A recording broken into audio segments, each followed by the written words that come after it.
اللہ کے رسول صلی اللہ علیہ وسلم نے فرمایا کہ اللہ تعالیٰ فرماتے ہیں، تم سے پہلے لوگوں میں ایک شخص گناہ گار تھا، اور جب وہ کھانا کھانے سے فارغ ہوتا تو اپنا دسترخوان کوڑے پر جھاڑ دیا کرتا تھا، اور اس کوڑے پر ایک عابد پڑا رہتا تھا۔ وہ اگر کوئی ٹکڑا یا دانہ دیکھتا تو اس کو کھا لیا کرتا تھا۔ وہ ہمیشہ ایسا ہی کرتا، حتیٰ کہ کچھ عرصے کے بعد اس گناہ گار کی وفات ہو گئی، اور اللہ تعالیٰ نے اس کو اپنے گناہوں کی وجہ سے جہنم میں داخل کر دیا۔ پھر یہ عابد جنگل میں چلا گیا اور وہیں پر گھاس پتے سے گزارا کرتا تھا۔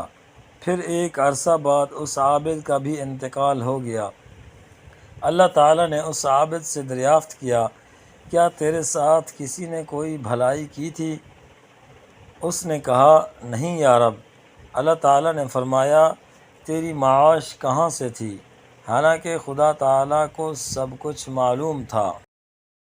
اس عابد نے کہا، میں اس کوڑی پر جاتا تھا اور روٹی کا ٹکڑا یا کوئی دانہ یا کوئی ہڈی مل جاتی تو اس کو کھا لیا کرتا تھا۔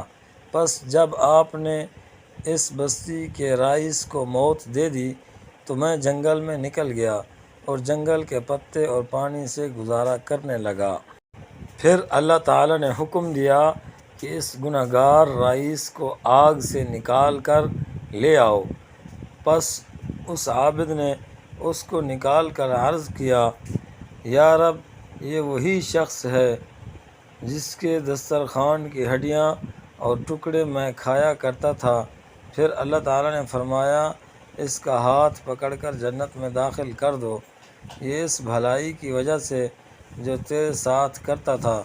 اگر یہ جانتے ہوئے تیرے ساتھ یہ سلوک کرتا تو میں اس کو آگ میں داخل ہی نہ کرتا۔